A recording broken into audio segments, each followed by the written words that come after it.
So I'm thinking we should probably start with a general introduction. Eric Ligon, this is Jack Sprague. Jack Sprague is Professor Emeritus and taught here from 1990 to 2010? 2010. Jack and I first met, I was a grad student in the program, and he called a meeting to figure out what was going on with the grad programs, and everybody was quiet except for me, and I had lots to say. And then the following year, I was hired as a tenure-track professor. So 30 years ago, like this week, is when I started.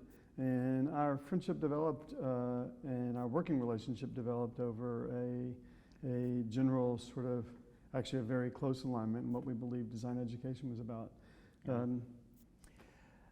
Yes, I remember walking into that classroom and trying to figure out where the hell all these students had come from that were, it was the largest graduate program I'd ever seen, and yet there were no classes.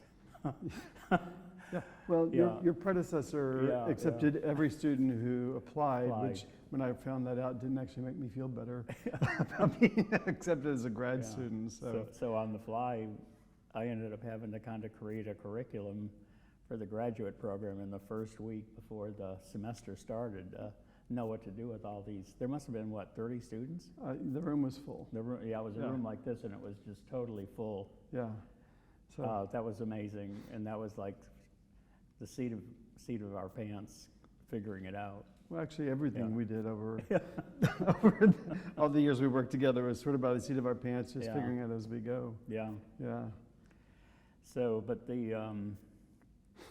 but our connection, I remember, with each other had to do with the fact that you were,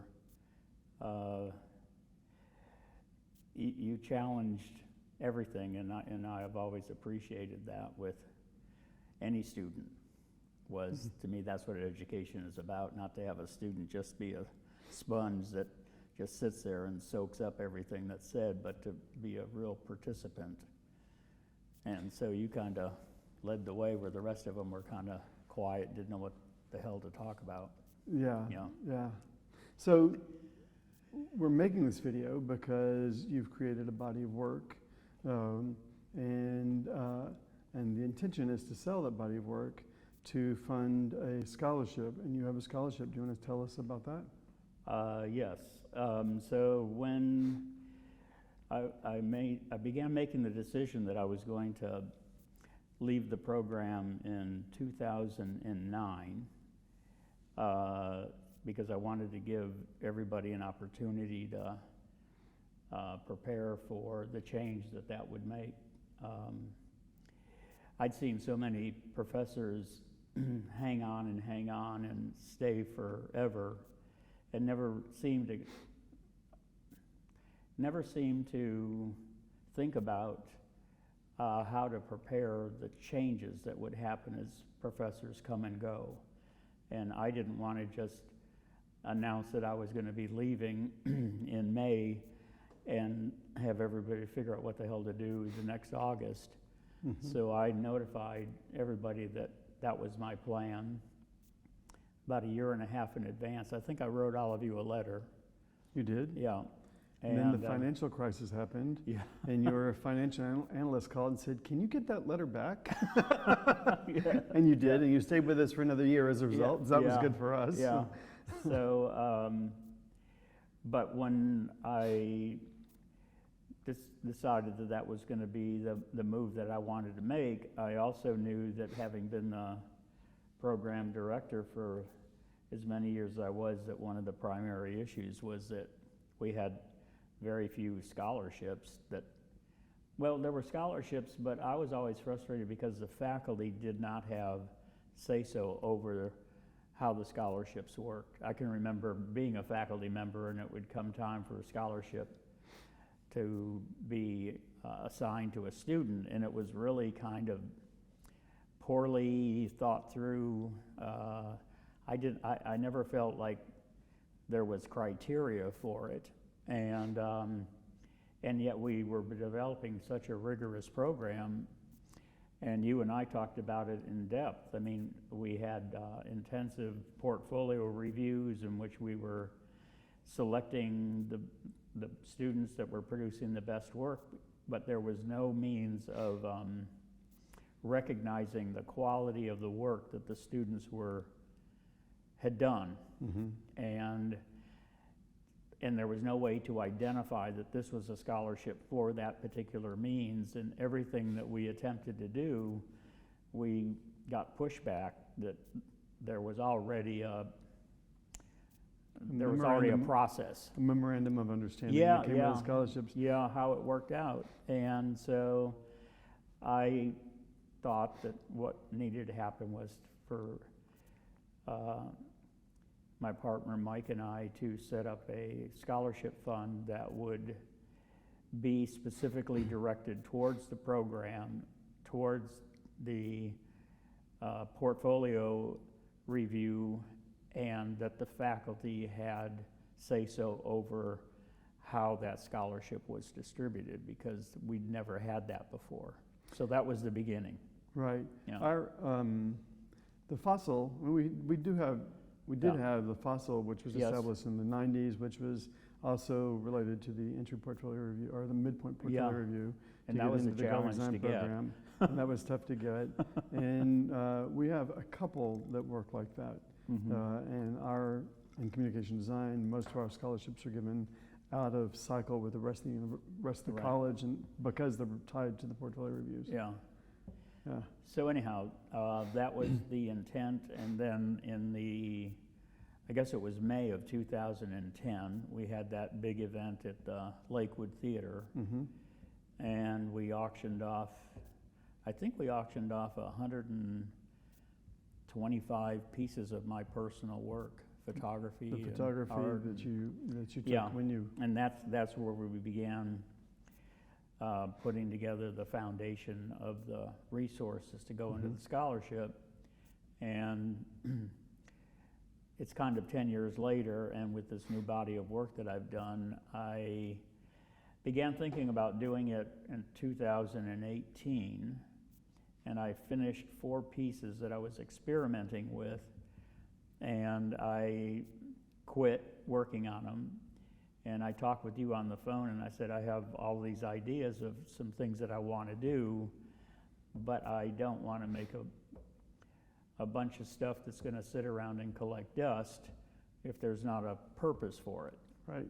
And so I said, I was thinking that maybe we could, if I was going to make any more work other than the first 4, could we establish some opportunity where the pieces would sell, and that all the money would go into the scholarship fund. And so that's been the primary goal, and hopefully this website that we're setting up with all of the content of how I did the work and all the pieces of the work, and this interview that we're doing here will hopefully encourage people to look at the work. They may hate it. It doesn't really matter, but There's not much you can do about that. or they might like it. Yeah, but primarily that they would at least understand that if they were to make an investment in it, that I don't need the money. It's not money that would go into my pocket, but I just want it to expand the opportunities for the scholarship fund for the students in communication design. Right, and this entire process has been fairly convoluted, because I came out to Santa Fe and saw the work, and we talked about possibilities. And as we started moving down the road, then the pandemic hit, and we'd already scheduled an exhibition in Deep Ellum, and that got canceled. And we've had lots of plans that have gotten canceled along the way because of the pandemic. So that has been sort of a weird ride. Before we get there, I mean, one of the things I've always sort of admired about you is your commitment to education and design education. How about, can you give us a sort of a brief background into how you got to that point? So tell us about the trajectory that got you there. Well, it was certainly not, I can't say that when I was younger that I had a articulated plan I think, I'm not sure how many people when they're really young know exactly where the hell they're going to go with their life and their education. So I can't sit here and say, oh, I had this master plan. But I think it was a series of circumstances. And it came about because I was majoring in architecture in undergraduate school. And I would go and visit different architecture firms, and I wasn't seeing what it was that I thought that I wanted to see, and I began to realize that the architects were building things that were interesting, but I began to realize that I was interested in ideas. And not that architecture doesn't have ideas behind it, it does, but I was looking for ideas that were issue or message driven, I guess. How do things make a difference in people's lives? And so I realized that as much as I loved architecture and I was good at it, it wasn't kind of fulfilling what I thought was important. And so I began to look at, in my graduate studies, the whole issue of communication and messaging. And so I shifted my major. They didn't really have like a communication design major. They had a invent your own kind of curriculum. And it would have been called commercial art then anyway. Yeah, exactly. Yeah. And so I took some of those classes, and I took a lot of educational administration classes and so on. So that kind of shifted me over, and then my first job, when I was 21, I got a job teaching high school, and I inherited a high school art program that was pretty much who can't they place in all the other classes because they're either goofy football players or they're the student that just isn't going to do well in the other programs. And I would walk into these classes with young men and women who were, from the high school's perspective, misfits. And so the art classes just became a catch-all for everybody. And I thought, this is a waste of my time and their time, so I totally rewrote the curriculum and realized that if it was going to have any meaning for them, then they had to have a vested interest in what they were doing, and they weren't just doing shit and creating stuff that had no meaning. So I began giving them projects and assignments that were based on solving a particular problem, and not just, here's a ball of clay, make shit. Mm-hmm. And so that whole idea of messaging and thinking, and I also realized that if a program, because at that point in time, there was a big, it was obvious that programs in the arts all across the board throughout the nation were beginning to lose their ability to be supported. I mean, the money was being shifted in many ways, so if the programs were not really relevant, and for the most part they were treating them as though they weren't relevant because they were just dumping whoever into the class, and I felt that if the arts in general were going to be treated with respect, that there had to be relevance to it. So I really shifted the program, and I thought there needs to be kind of a business and a communication component, and I began giving assignments to students in the arts that were more geared towards, this is a problem that you're solving for another person. Mm-hmm. And so I think that evolved, and then that's why I went back to graduate school after I taught high school for, I guess I taught high school for 5 years. And then I went back to graduate school and really kind of formulated my vision in all of my graduate work and my research and everything really evolved around how do you make a viable public art education viable and meaningful. And so all my research and everything that I did in graduate school. So that kind of was the beginning of it. And then I was asked to be a keynote speaker at a conference in San Francisco in 1978. There were about 5,000 people there. And I was asked to speak about what I had done with this high school program that had made it to the point in 5 years where the students were getting recognized statewide, and the program was getting recognized statewide, and all of the universities in Florida, that's where I was teaching, began sending their interns, students who were doing internships and teaching, they were sending them to our program. And so I was asked to speak about that in San Francisco. And after I finished that conference, I had a guy walk up to me, looked like a used car salesman, very slick, in his perfect suit and tie. If I think about it, he reminds me of the guy on Project Runway. Oh, Tim Gunn? Tim Gunn. I mean, he didn't have Make it work. He didn't have that personality, Yeah. but that kind of style, that suited up kind of look. He came up, big smile and everything, and shook my hand and introduced himself as Earl Wheeler.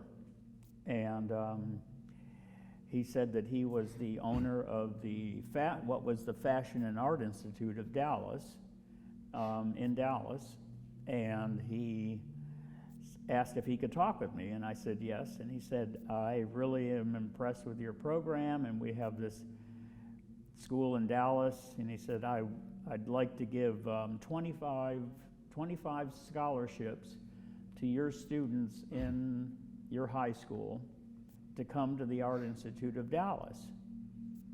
And I was kind of surprised. It was just like, here's 25 scholarships. And I said, well, what's the criteria? And he goes, well, you can decide who you want to give the scholarships to. And I said, well, I really appreciate that, but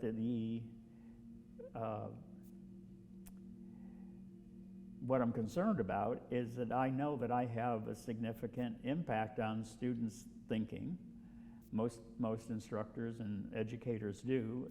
And if I say, here, Eric, here's a $3,000 scholarship to go to this school in Dallas, if I give it to you, you're going to think that it's a good deal, and let's do it. And so I said to Earl Wheeler, I said, I appreciate it, but I said, I'm not going to give any scholarships to anybody about a school that I don't know anything about and I've never been to.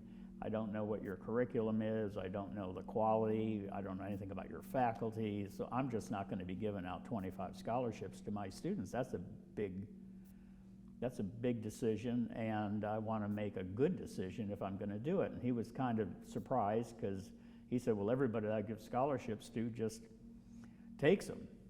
And I said, I'm not saying I won't take it. I'm just saying I'm not going to just accept it without knowing what's going on. Right. And he goes, well, okay. He said, what if I pay your way to come to Dallas for a week, and you can do and visit the school and visit the program and see what it is that we're trying to do. He said, it's in the early stages of development and beginning. He goes, so I'll pay for you to come out and visit the whole facility and everything. And I was like, okay, yeah, I can do that. And so he flew me to Dallas in January of 1979. And because he was a big time, he had that kind of big time attitude. We went to all these upscale restaurants and everything. I mean, he was really kind of wining and dining me. Mm-hmm. And so I did this whole review, and I said, I want to see all of your curriculum, and so they didn't have anything. I mean, I mean, it was a building, and it wasn't a very attractive building. It's since been torn down, I believe, but it was called European Crossroads or whatever. And so he goes, well, that's why I need you, because I want you to build this curriculum. He said, I want you to make it what you think it needs to be.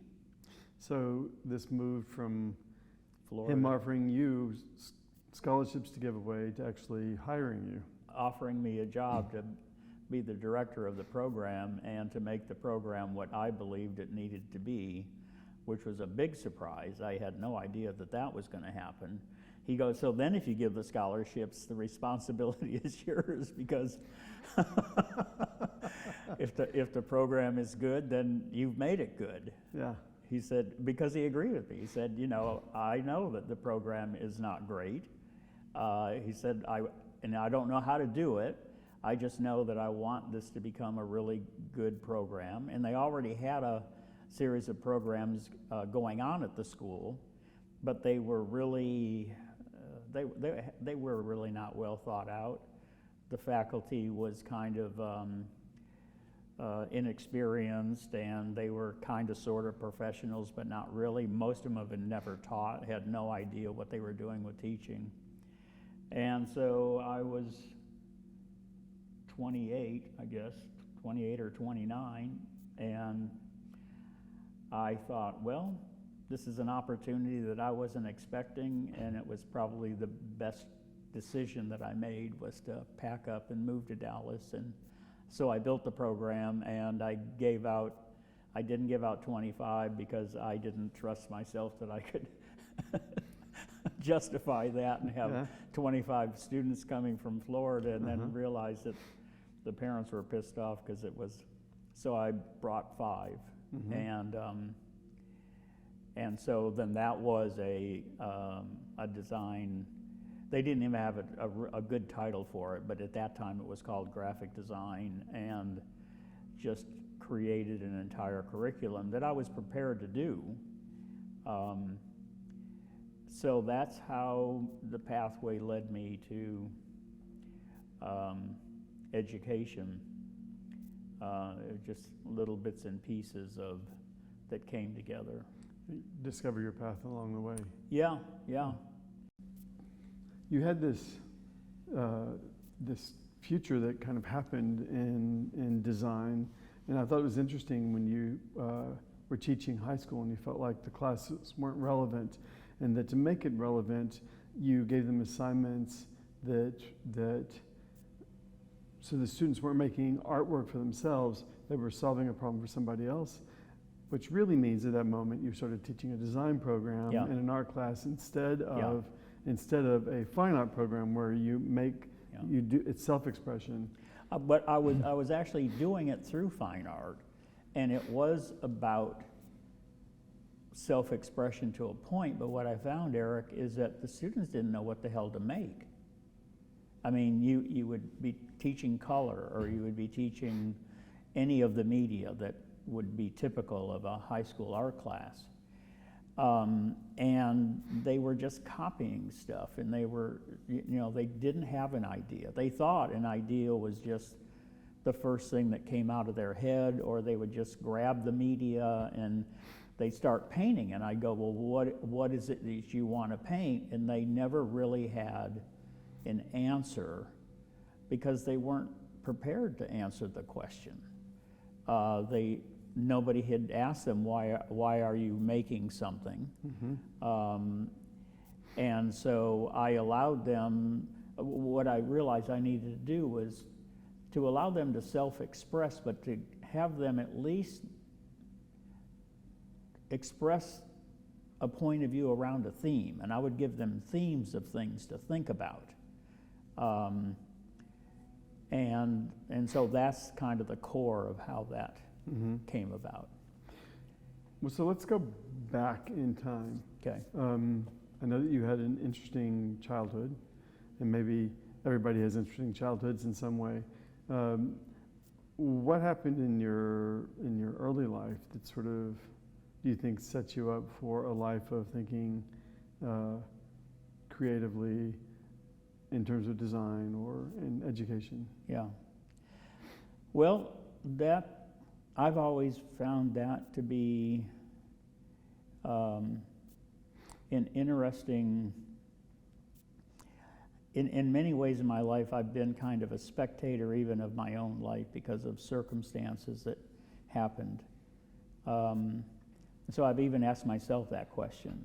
But I think the simple answer is the person who had the biggest influence on almost every aspect of probably where I am today was my foster mother, who was I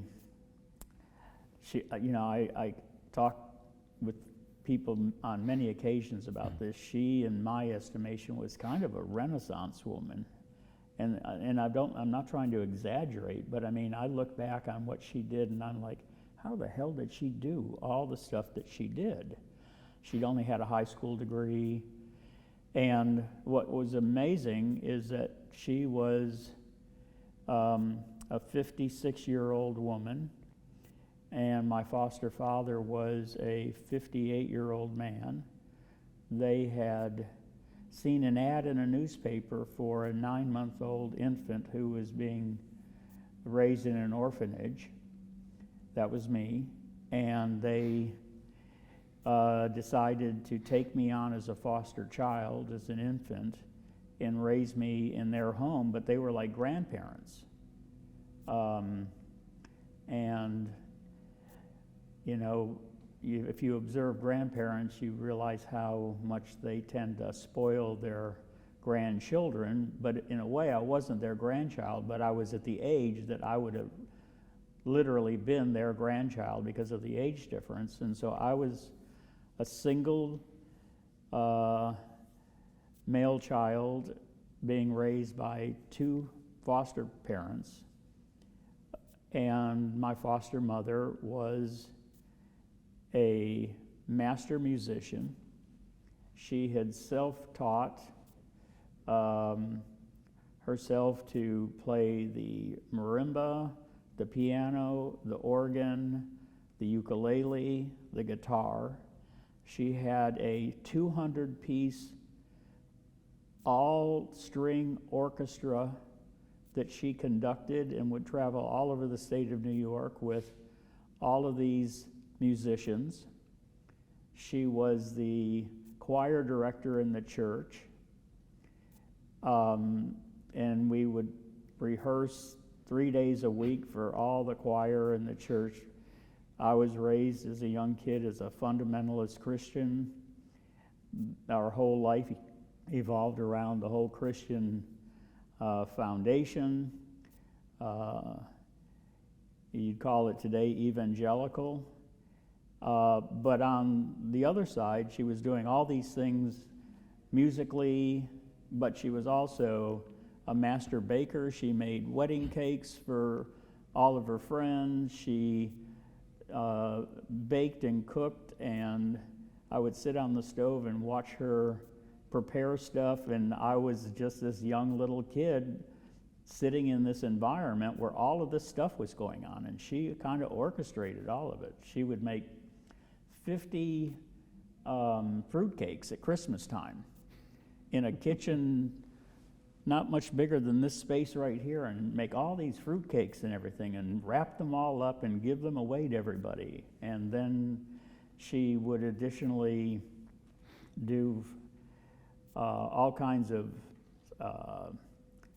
Bible classes in which she would do what she called flannel graph, and she would draw images on felt, and then they would stick it onto the other felt, and she'd tell stories with it and stuff. So I became her assistant with all of this stuff at like 4, 5, and 6 years old.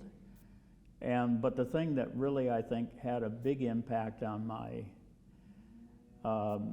design thinking was that I had, even though it was a very restricted fundamentalist Christian background, I still had total freedom as this young kid They owned a small, what they called the lake house on Lake Ontario, because I was born in Niagara Falls, but it was on Lake Ontario. It had no electricity, no running water, but every summer after school was over, we would drive to the lake house and spend the whole summer there. And the thing that I remember the most is my foster father, that I never really had a major connection with him because there was no problem, but he was just kind of an older father figure that worked, but he was gone and I was at home with her and spent all the time. But he always saw to it that a big dump truck was delivered to the lake house every summer, and they would dump a huge pile of sand in the backyard.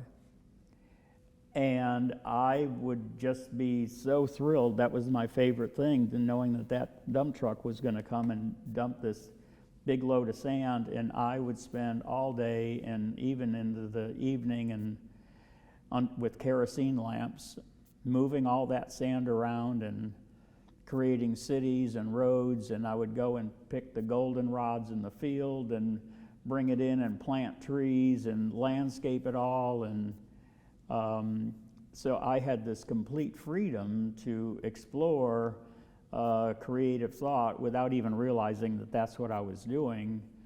And then because we lived on the lake, I, even at 5 and 6, 7 years old, would wander up and down the beach and grab driftwood and haul it all up, and my foster father would help me screw it all together, and I'd make these rafts and go out into the lake and push myself 3 or 4 miles down the lake shore and explore. And so I was kind of building with raw materials, and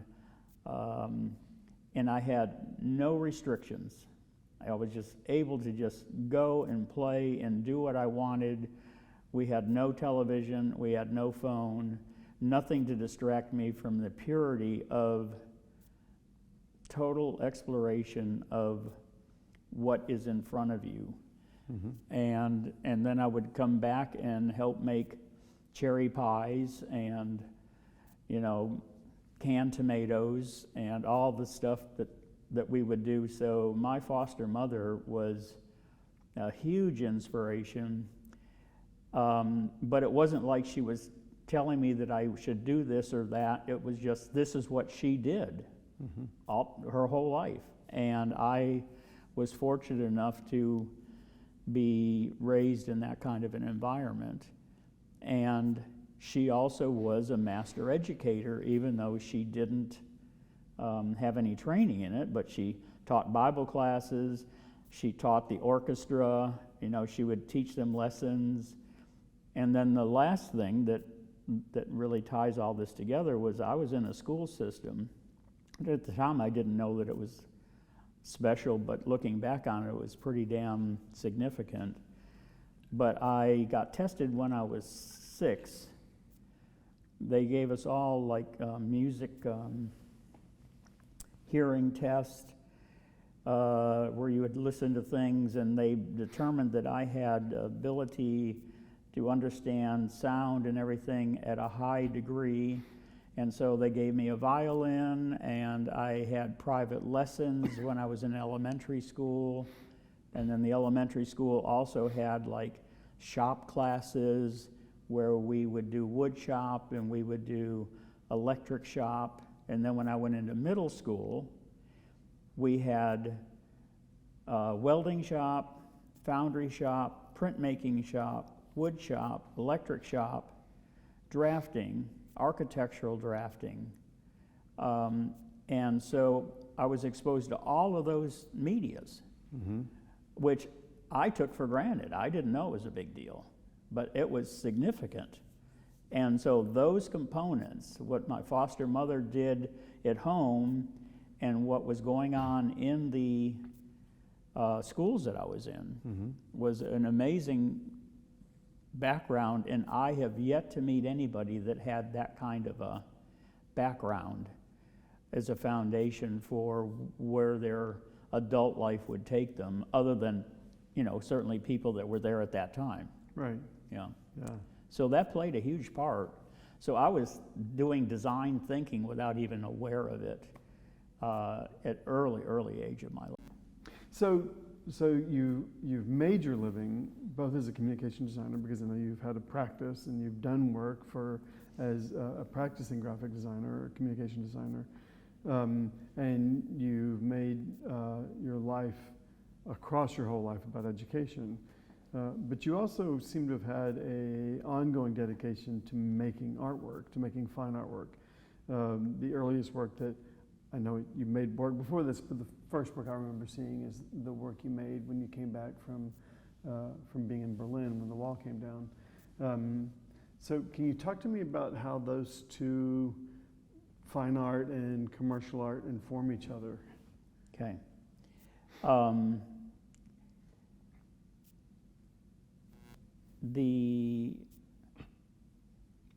I think the connection is that, as I already explained what my childhood and my background was, I have been interested in and exposed to so many different art forms and ways of creating objects, painting, drawing, sculpture. But I did not find that was fulfilling in terms of making it my primary career. Mm-hmm. Because I would maybe not have been able to articulate it when I was younger, what it was about teaching and education that really inspired me, but I was headed in that direction. But I still had this background, this exposure to all these things. In a way, being a full-time educator and designer took away the stress that I saw so many fine artists live under, and that is, it's one thing to create beautiful art, but it's another thing to be able to commercialize it. Many fine artists would not maybe agree that they're commercializing, but it's just, how do you sell your work and how do you get it out there? So that you can pay your bills, put food on the table? Yeah. So I had the luxury of, in choosing education and being a designer, that I was paid good money for doing design work for clients, that gave me the freedom to do what the hell I wanted to do as an artist in any means, because I could just do it whether I was doing it for myself or I was doing it for another person. And that was a great luxury. And so I periodically would venture into a particular idea. And because I had been exposed to ceramics and sculpture and everything, at some point I might do some sculptural pieces, other time I might do photographic pieces or do paintings. And so that's what I did my whole life. And I think one of the things that, to kind of simplify the answer, that kind of inspired me to continue to do it was when I came here to the University of North Texas. As you know, every year there was a faculty show. And there was this hope that all faculty members would do something that they would exhibit in the show. Well, as communication design is and what it is, it somehow didn't kind of fit within all the other stuff that was being done within the School of Art and Design. But I had these other skills that I would then begin to think about it and create pieces with a message focus and a design focus that were still art focused as well. They weren't for a client, they weren't for commercialization. And so the fact that there was always this desire to have all the faculty members participate, that probably encouraged me to think about it and to on an annual basis. I didn't do it all the time. A lot of times there wasn't time, but that kind of carried me forward. And yet all the work that I know, or at least the majority of the work that I know that you've done over the years, has had a really strong central social justice, social cause, political commentary, something behind it. And as you just described it, it made it sound like, these ideas just would happen upon you. But in fact, it always feels in some ways more determined. Yeah. Well, you're right. And honestly, you don't kind of take the time to look back on your life. You're just living it.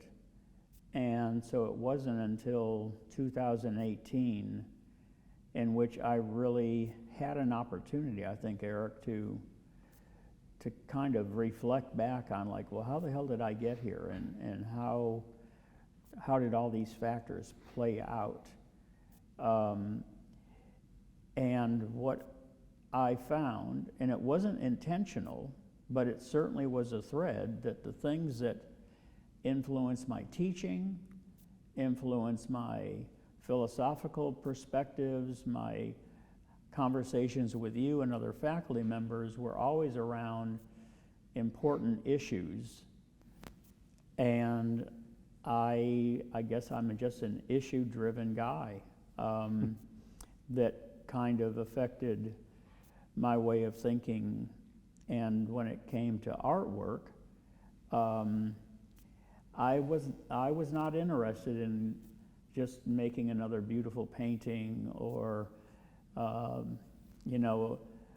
formal expression of sculpture that I buy. I buy artwork a lot, and I admire it. But for me, I just never felt like I wanted to just do what other people were doing and doing it great or better. So I found that the things that really kind of got me thinking was social issues, political issues, things that were affecting our culture, affecting our day-to-day reality. And so as I look back on everything that I've done as an artist from the time I was in my early 20s, and I did this in 2018, I'm like, oh my God, I'm just, I'm an issue junkie. I mean, I just, everything, that's the stuff that gets my attention. And I feel a need to, like, maybe in a way, I feel the need to document it.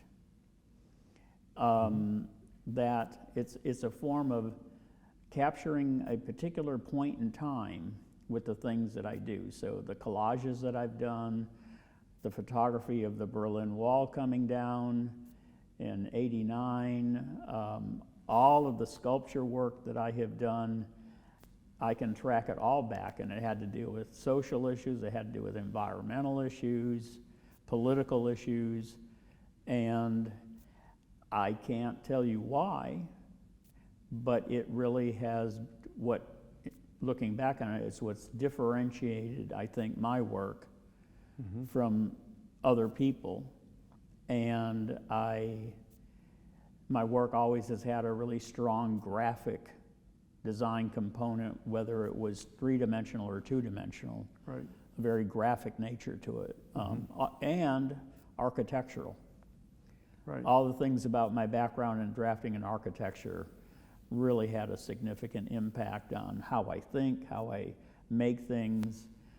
I'm very precision and angular and geometric in all the form.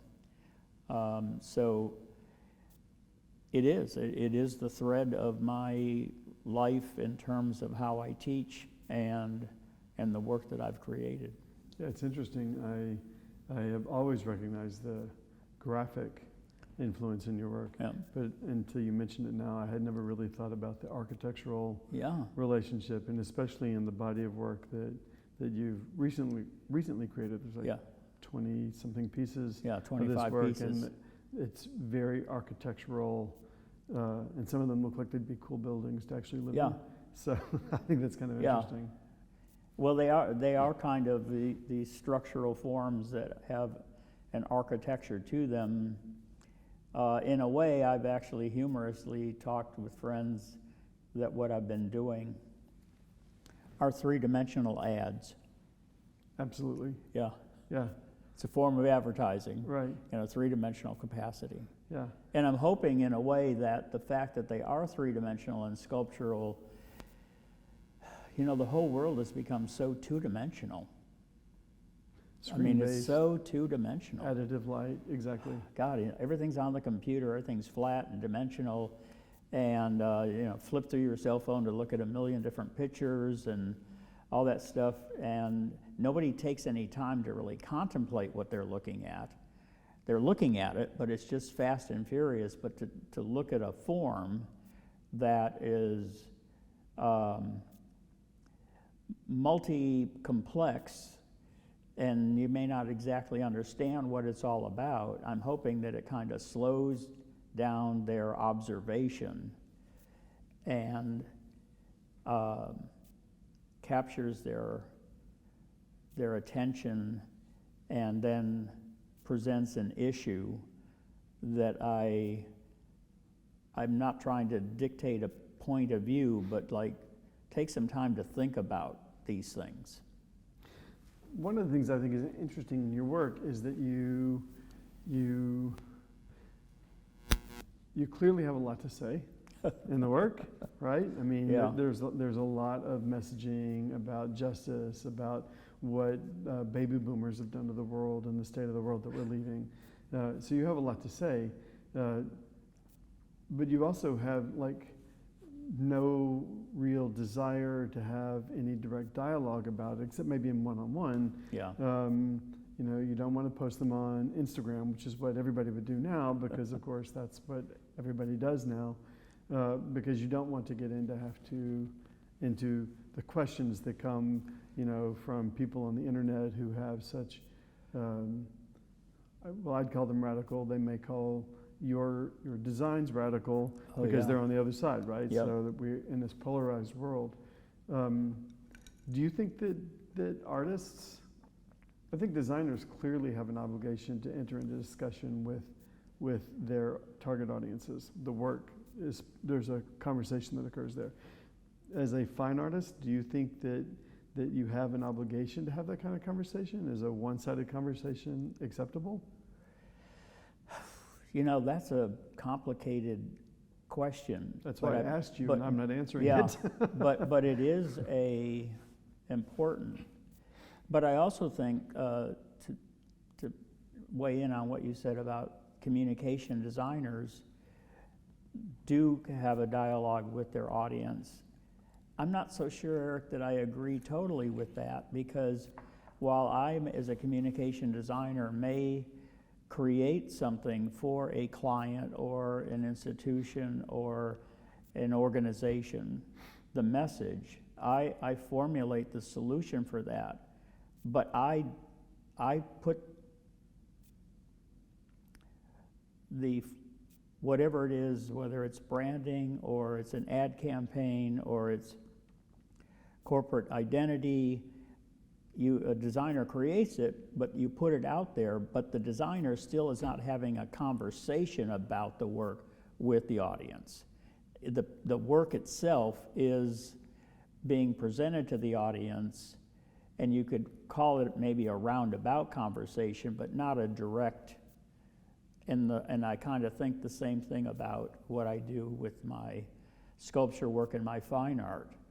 I'm creating these pieces, or I have been, because I just feel compelled to document. I keep using the word document because each of the pieces that I've done are really relevant to some of these really incredible issues that we're all being confronted with. And I'm documenting them in the form of a piece of art, but I don't feel that I have to talk about it or have to debate it. I just want the pieces to exist where the person or people looking at it are challenged by what I do, but I don't necessarily think that the artist has to explain the work necessarily, or to even feel that the viewer has to come up with the same understanding that the artist's intention was. I'm totally cool with somebody looking at it and forming their own opinion that may be very different than what I was thinking about as I made it. And I've had several people who have seen the work say, well, tell me about this, what were you trying to do? And I'll say, no, you tell me what you are experiencing and looking at it. And that kind of surprises them, because they think, well, I'll just tell them why I did it. And I said, I don't think that's the intention of art. Mm-hmm. Because the piece should kind of, the artist creates a piece of work, and the piece becomes the form and the message, and then how people respond to it after the fact, you know, is to me more important than them understanding why I did it. Now, it doesn't mean that I can't have a conversation about it at a later time, but I don't think that that's really the intent. And most artists that I've known don't necessarily feel as though they have to have a dialogue with the audience. Now, you can come and speak about it like what you and I are doing, where you're asking me questions about it. I mean, that kind of thing can come up, and I'll have a one-on-one conversation about it. But I don't want to get into this needing to have a blog and needing to have Instagram in order to this, because that to me is just a lot of chatter. Mm-hmm. I just find it, in many ways, I think that what it's done to the culture and how it's impacting us, that's part of what my work is about, is I'm questioning all of this stuff that we're all doing technologically and social networking and all the stuff we're doing. I have a lot of questions about that. Mm-hmm. I'm not so sure I'm convinced that it's been in the best interest of people in general on many different levels. Yeah, I think when they developed home computing, they told us it was going to make our life easier, and it was a lie, and it only makes our lives more complicated. And now I work until midnight, and I get up at 6 in the morning, and I start working because there are always going to be things to do, you know, and there are conversations to be had, and there are a million things to look at, and so no time to think about it. It becomes really sort of ridiculously absorbing. Yeah, it's tough. So we'll go back to the body of work. When I came to Santa Fe, I think you had 8 pieces completed at that time. No, just 4. There were just the 4. Just 4. And I will say that I love the fact that Illoman has made an appearance in all of this work. Do you remember your students frequently would design logos that had silhouettes of men and women as part of the marks? And we started calling it Illoman, so Illustration Man. And so your little guys, they make me feel happy when I see the little men on the pieces, because it reminds me of that. Yeah. So talk to me a bit about this particular body of work. If you remember, if you can tell me or share with us the impetus for this work that you told me when I first came to Santa Fe to see those 4 pieces. You know, what is it you're trying to accomplish? Well, I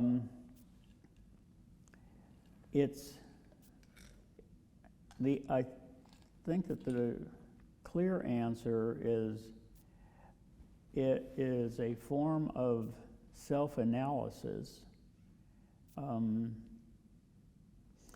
taking time to reflect at this point in my life on what I have experienced and what I've participated in and what I have understood about being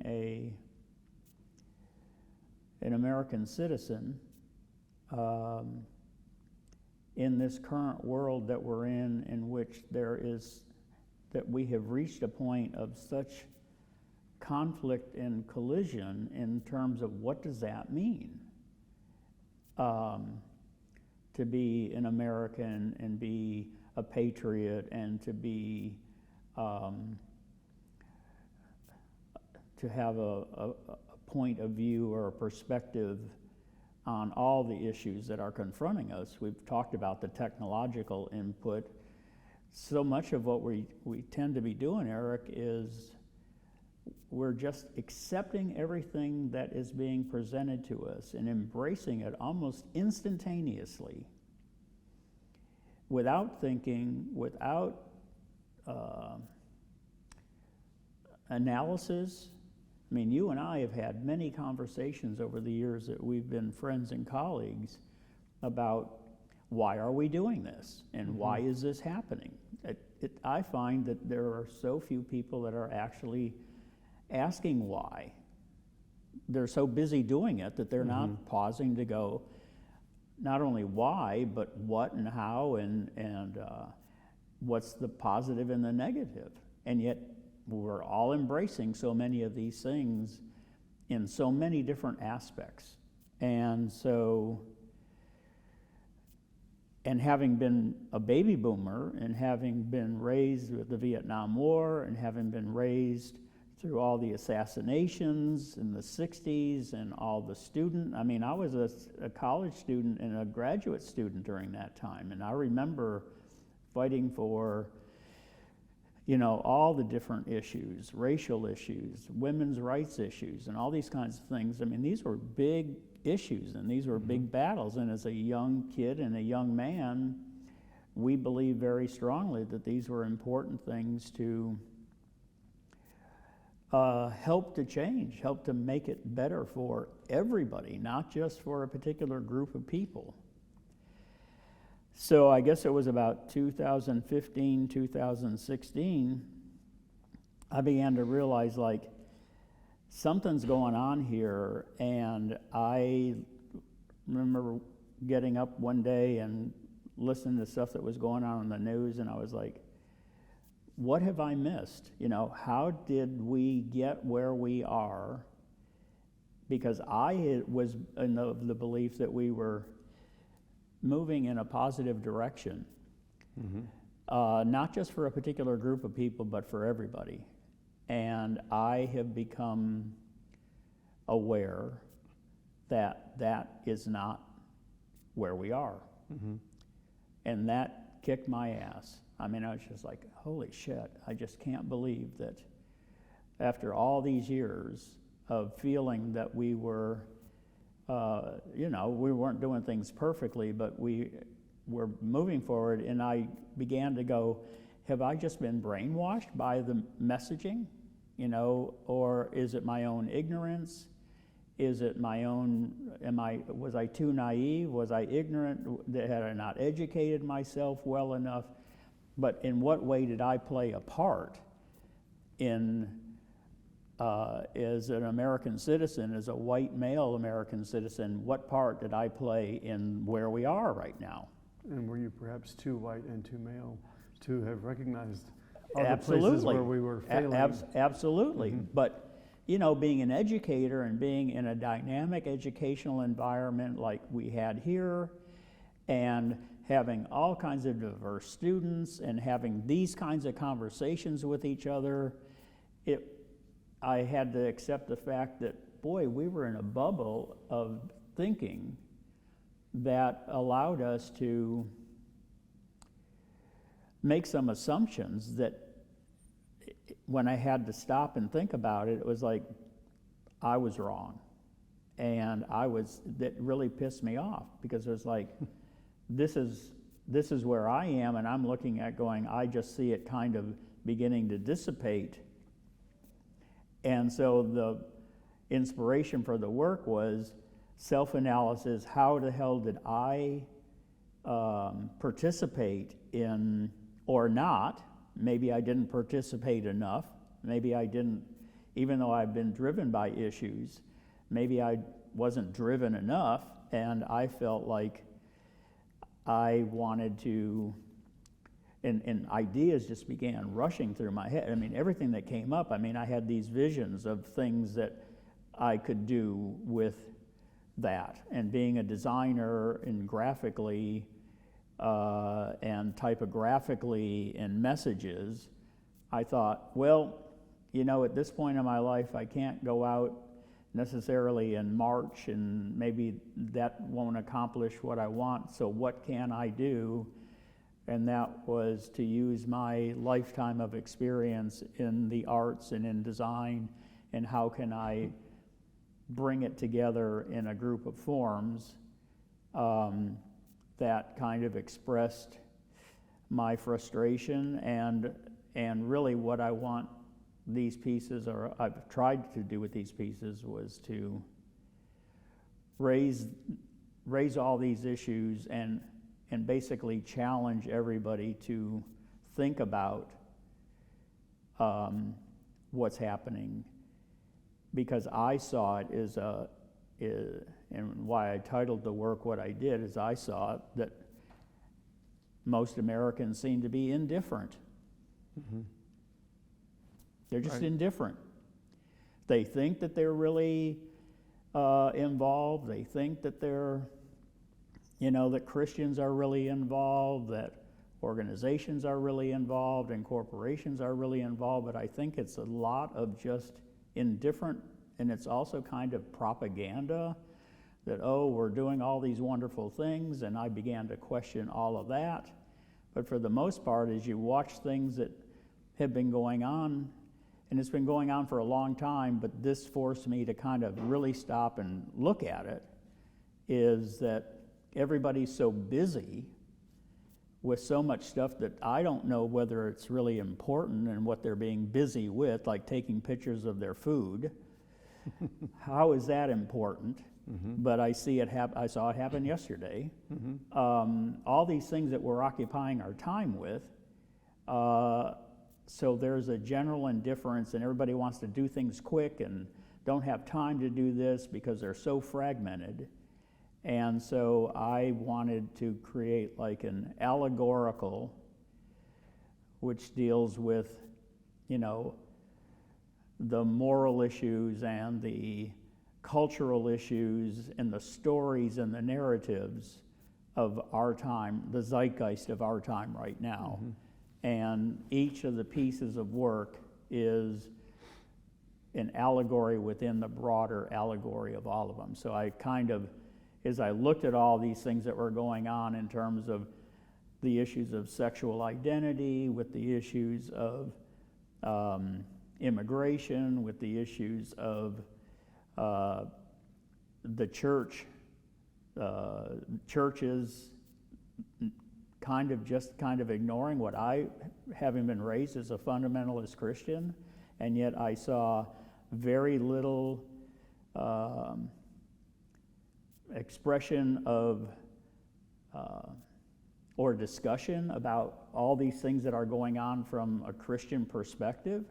I mean, I was amazed at how much stuff has been going on in which that's been kind of ignored. Mm-hmm.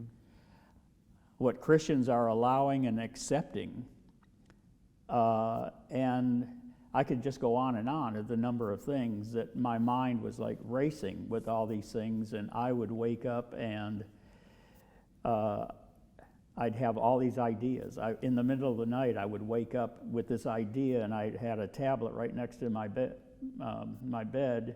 and I would, in the dark, kind of just do a little scribble of this idea, and it just began to flow out of me, and everything that came about, there was just another thing that is like, God, there's just another issue that there's such indifference about. Right. And so the little men that you're talking about that was done in a 3D printer out of quartz, because of all the graphic elements on the forms themselves, those are kind of like, they're not a deliberate intent to kind of reflect Egyptian hieroglyphics, but that whole idea of pictorial language that you have to decipher, because we don't have the old Egyptians here standing next to us saying this is what we meant, so we're trying to figure it out. I felt that the graphic elements on the surface of the forms were kind of visual triggers, but didn't necessarily decipher the language. And then the whole idea of the three-dimensional mini sculptural forms that were on top of the architectural forms, I wanted them through body language to express this, I don't know, let's go get a drink. You know, this kind of indifference, all this chaos is going on, and I'm just kind of like, well, it'll get better. What can I do about it? What can I do about it? And that's what I was asking myself, like, what the hell can I do about it? Yeah. Because I felt like, I'm not sure I can do anything about it at this point, but my work was my attempt to document it, put it into record that this is where we are in the world and in the United States at this point in time, and that the body of work in and of itself would hopefully cause people to think about what they are doing or what they're not doing, or to ask the simple question, in what way is the viewer, or has the viewer been indifferent to all of this stuff that we are all stressed out over? Yeah, I grew up Catholic, as you know. Yeah. And there, we learned early on there are two kinds of sins of commission. So I actively go out and commit murder, or adultery, whatever. Yeah. But there are also sins of omission, and those are the things that we just fail to do, fail to take action on. And in the work, it feels to me like it's mostly that indifference is really mostly sin of omission. Yes. I'm not actually doing anything because I feel small. And I think the little guy sort of in these larger sculptural forms, that little guy, is another representation of, how small we feel in the face of the scale of the problem. Yeah. And, I can't do anything by myself to solve this problem. And so I'm going to take a picture of my dinner and post it on my Instagram. Yeah. Right. And turn my back on it. Or claim that I'm just too busy, or I have too many things to do, and then when you get into a discussion about it, and you were asking, like, having a dialogue with people about my work through all these different social platforms, and why I avoid it, because I just find that people just dive into having an opinion without actually pausing long enough to reflect on, are you just impulsively responding without thoughtful reflection right. before you do it? And I don't want to get involved in that. Right.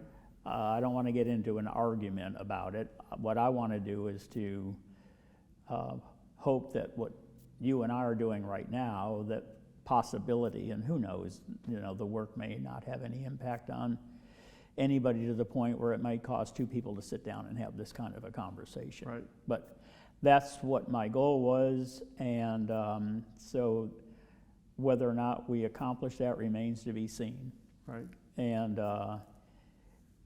then the other goal is, will a body of work that is social, cultural, political, confrontational, some of my work may piss off some people. Some people are going to go, yes, exactly, and other people are going, what the hell are you talking about?